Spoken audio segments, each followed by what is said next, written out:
I spent almost $2,000 for a stranger to intentionally tear my novel to shreds. This was for copy editing, a complete review of the technical accuracy of my novel. It's exactly the advice I need, which is what made this a terrifying document to open. So, was it worth it? Ahoy! Welcome to the Zesty Adventure. If you're wondering about the eye, you don't want to see it.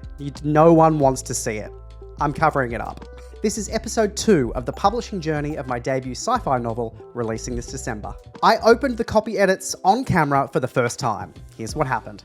Ahoy! Hey everyone! So I'm about to open my copy edits for the first time.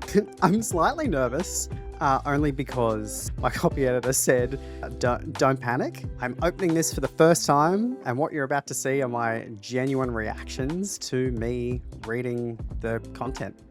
Okay, here we go. There is an immediate note here. Oh my God, it's a huge note. Okay, here we go. Oh, that's a good note.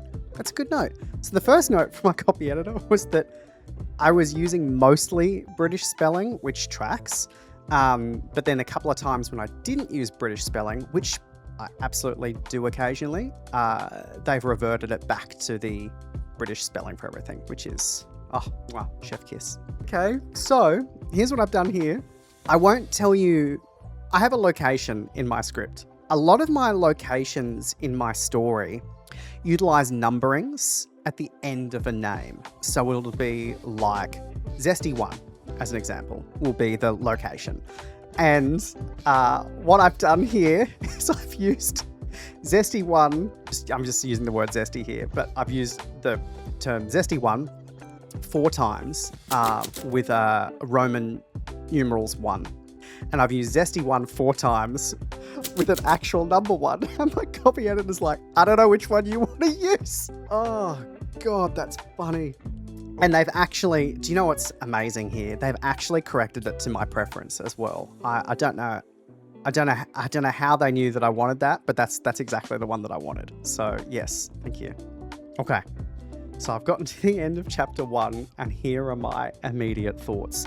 It is really, really difficult to separate your ability to digest critical feedback from your emotive inner voice that says, I've done poorly here. So with critical feedback, you've got to separate yourself from that desire. I think the thing that I'm doing here, and the thing that's really cathartic, is that I'm looking at this and thinking, this person wants what I want. They want this to be the best it can be. And so everything they're putting on the page here comes from a place of, let's bring it to that point. Let's get it there. And so when you read a comment which says, I don't know what you mean here, for example, it's crucially important to sit back and say, what do I mean here? Not sit back and go, oh no, they don't know what I mean. They're all good. What do you mean here? What do I mean? Okay. I've reached the end of the first section of my novel. My novel is broken into parts. I've called them parts. So I've gotten to the end of part 1. I'm just going to skip through to the end and see if there's a note here. There's no general note at the end. It seems to be all highlighted at the beginning, which is excellent. Super helpful. Super, super, super helpful. Okay. Okay, that'll do. So what's my verdict? Money well spent. The formatting issues I couldn't see. The language inconsistencies, the descriptions I need to expand. I already missed all of it. My copy editor saw what was actually on the page and helped me fix it. The best way to support me here is to subscribe. If you'd like to know more about this experience, ask me in the comments or jump into our Discord. See you next week as we push towards our December deadline. Love you, bye.